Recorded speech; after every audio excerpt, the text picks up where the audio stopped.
అనకాపల్లి జిల్లాలో జరిగిన దారుణమైన ఘటనకు సంబంధించి సంఘటనా స్థలంలో పూర్తిగా కూడా సిచ్యువేషన్ ఏ విధంగా ఉంది, అదేవిధంగా దీనికి సంబంధించిన అనుమతులపై కూడా పూర్తిగా వైఎస్ఆర్సీపీ నాయకులు ఆరా తీస్తున్న పరిస్థితి కనిపిస్తుంది. అయితే పూర్తిగా ఇంత పెద్ద భారీ పేలుడు ఘటనలో ఇప్పటివరకు 8 మంది మృత్యువాతలు పడ్డారు. ప్రస్తుతం అంతతో వైఎస్ఆర్సీపీ నాయకులు ఉన్నారు. అయితే సార్ ఏంటి ఎంతవరకు గమనించారు? అదేవిధంగా మృత్యువాత పడ్డ సంఖ్య పెరుగుతూ వస్తుంది. అయితే పూర్తిగా ఈ పేలుడు ఘటనకు సంబంధించి ఏమని చెప్తున్నారు అధికారులు? ఇది చాలా దారుణం అండి. ఈరోజు కోటవరట్ల మండలం పాకిరాపేట నియోజకవర్గం కైలాసపట్నం గ్రామంలో ఇలాగా సుమారు 16 మంది ఈ సంఘటనలో బాధితులై 8 మంది చనిపోవడం, స్పాట్ డెడ్ చనిపోవడం చాలా ఘోరం. వాళ్ళు పొట్టకూటు కోసం వచ్చినటువంటి వాళ్ళు, అందులో ఈ గ్రామానికి సంబంధించినటువంటి 5, ఈ పరిసర గ్రామాల నుంచి వచ్చినటువంటి వాళ్ళు ఒక 3 చనిపోయినటువంటి పరిస్థితి. వాళ్ళ తాలూకు కుటుంబాల పరిస్థితి చూస్తే చాలా హీనమైనటువంటి దుర్భరమైనటువంటి జీవితాన్ని అనుభవిస్తున్నట్లు లెక్క. ఎందుకనే రెక్కాడితే కానీ డొక్కాలనేటువంటి వాళ్ళు ఈరోజు ఇక్కడ పట్టుకూటు కోసం వచ్చినటువంటి వాళ్ళు ఈ సంఘటన జరిగి దిగ్భ్రాంతికి గురవ్వాల్సిన పరిస్థితి వచ్చింది. మా నాయకులు జగన్మోహన్ రెడ్డి గారు నన్ను, అలాగే గురువులు గారిని, అమర్నాథ్ని, అలాగే ముత్యాల నాయుడు గారిని అందరిని కూడా ఇక్కడ పంపించడం జరిగింది. చూసిన తర్వాత చాలా హృదయవేకంగా ఉంది.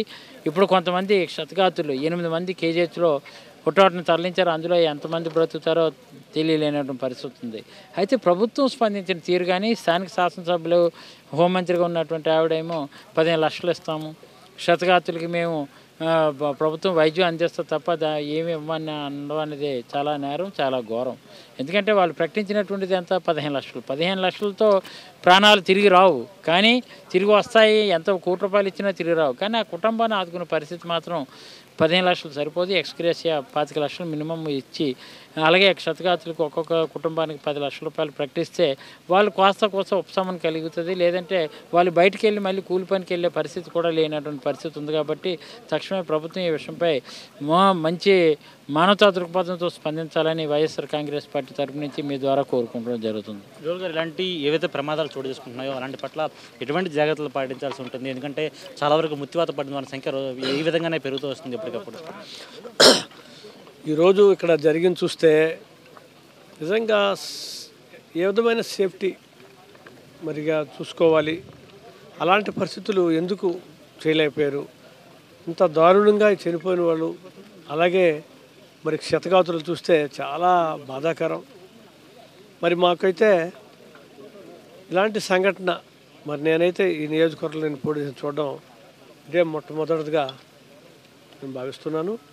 కాబట్టి మరి ఈరోజు మేము జరిగిన వెంటనే మా వైఎస్ఆర్ పార్టీ తరఫు నుంచి వెంటనే నేను, జడ్పీటీసీ గారు, అలాగే ఎమ్మెల్సీ సురేంద్రరాజు గారు, అలాగే మిగతా మా పార్టీ నాయకులందరూ కూడా వెంటనే వచ్చి వెంటనే వాళ్ళ హాస్పిటల్కి వెళ్ళి అన్నీ కూడా మేము ఏ విధంగా చూడడం జరిగింది. కానీ ఇలాంటివి జరగకుండా ప్రభుత్వాలు చూడాలి. ఈరోజు మరి 15 లక్షలు ప్రభుత్వం ప్రకటించదండం చనిపోయిన వారి కోసం, అది చాలా తక్కువ. ఎందుకంటే వాళ్ళ జీవితాలు, పేద కుటుంబాలు వాళ్ళ పిల్లలతో బ్రతకాలంటే అది ఎక్కువగా ఇవ్వాల్సిన అవసరం ఉంది. అలాగే క్షతగాతుల్ని వాళ్ళకి ఏదో మెరుగైన వైద్యం ఇస్తామని చెప్పడం కూడా బాధాకరం. మరి వాళ్ళైతే చూసే మెరుగైన వైద్యం అంటే వాళ్ళు ఇంకా దేనికి పనికిరారు, ఇంకో పని చేయలేరు.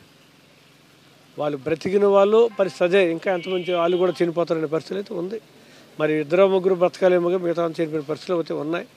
ఎందుకంటే అబౌవ్ 50% కాలిపోయింది. కాబట్టి ఇది ప్రభుత్వం ఆదుకోవాలి.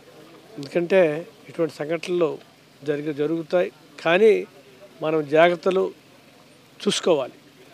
ఇక ముందు కూడా ఇటువంటి జరగకుండా ప్రభుత్వాలు జాగ్రత్త చూసుకోవాలని కోరుతున్నాను. ఎందుకంటే వైఎస్ఆర్ పార్టీ ఎప్పుడు కూడా మరి ఇటువంటి వీటిలో మా నాయకుడు జగన్మోహన్ రెడ్డి అనేక సార్లు మరి గతంలో జరిగిందని వచ్చి వాళ్ళందరికీ కూడా ఆదుకోవడం జరిగింది. ఎక్కడికి వచ్చినా ఆదుకోవడం జరిగింది. ఇప్పుడు కూడా మమ్మల్ని వెంటనే మాట్లాడి పంపించి వాళ్ళు సంగతి అన్ని విషయాలు మనం చూద్దామని చెప్పి జరిగింది.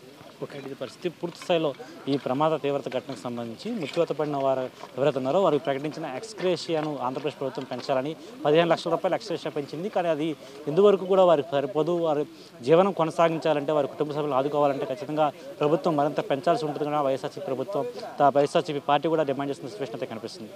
వీడియో స్టప్పల్ రాస్తూ నరేష్ సాక్షి టీవీ విశాఖపట్నం నుంచి.